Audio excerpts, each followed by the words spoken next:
car accident in December 2008, she reconnected to her true mission in life, which is to help others rediscover who they are and love their lives.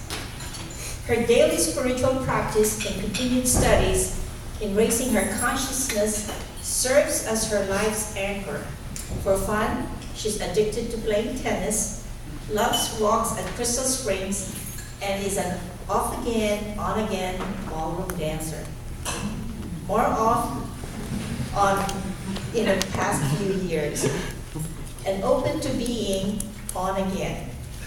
Hey guys, she loves food and especially enjoys sharing it with engaging company. Please help me welcome Alice Chan.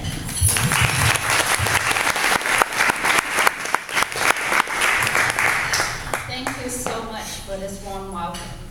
And as CJ was reading a little bit about myself, my inner critic came up and said, I hope I can live up to that. So just to quickly level set, so that we are all on the same page, I would just like to ask, are we all acquainted with our inner critic? Anybody here who doesn't know who your inner critic is? Anybody? Okay, so I'm going to ask a different question.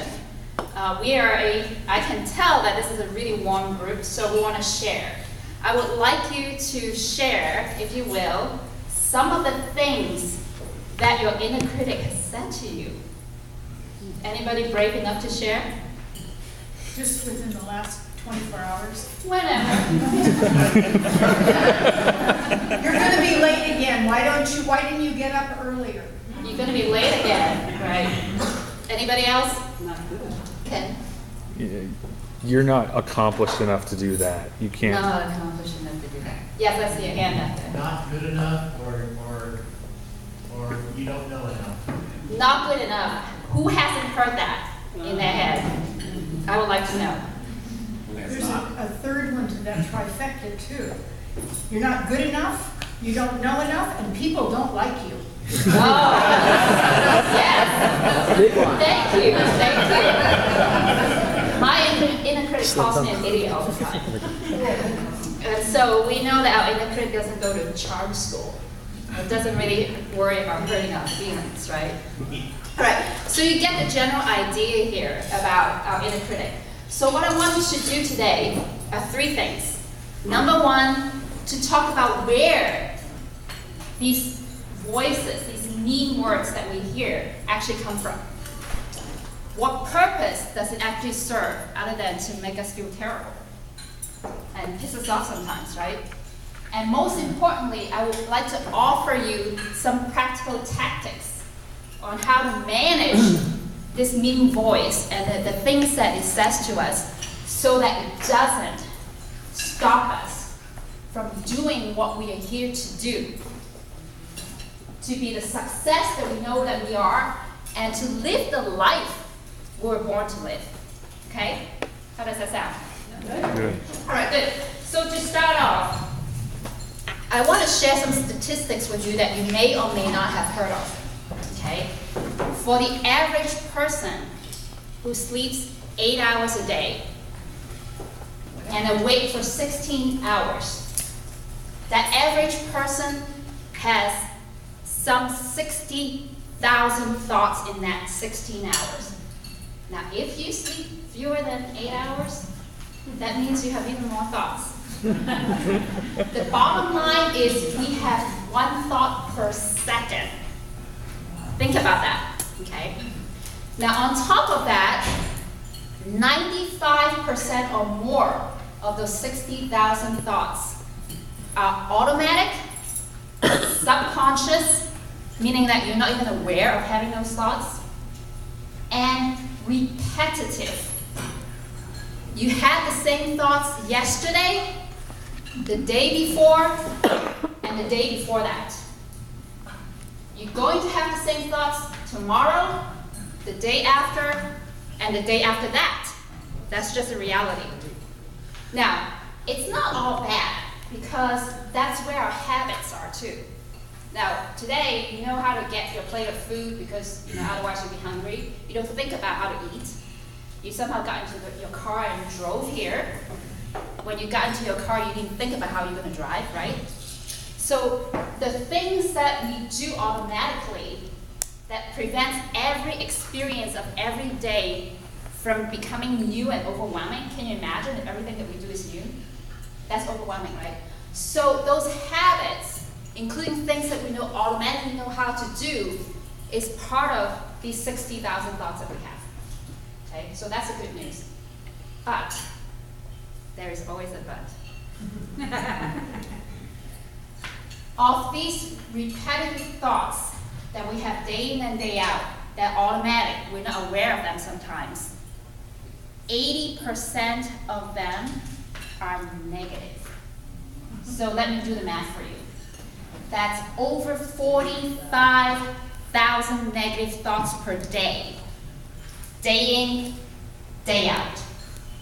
And so now you wonder why we have that mean voice telling us, I'm not good enough. I don't know enough. Nobody's going to like me. On and on it goes. Okay? So that's the quantity of what we're dealing with.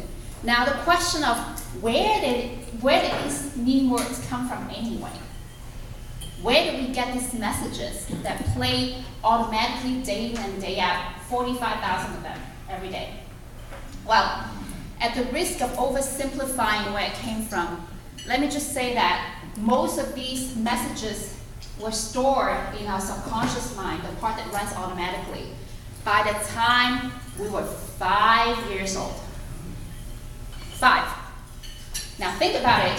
How mature and sophisticated were we when we were 5?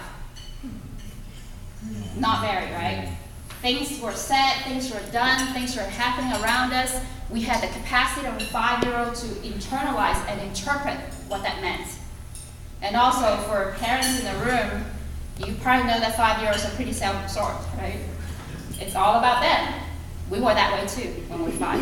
So what that meant was, when we heard no, you can't, somebody else can do it but not you, it's not in our family, those messages, we internalize them as personally meaningful to us at a time when we're 5.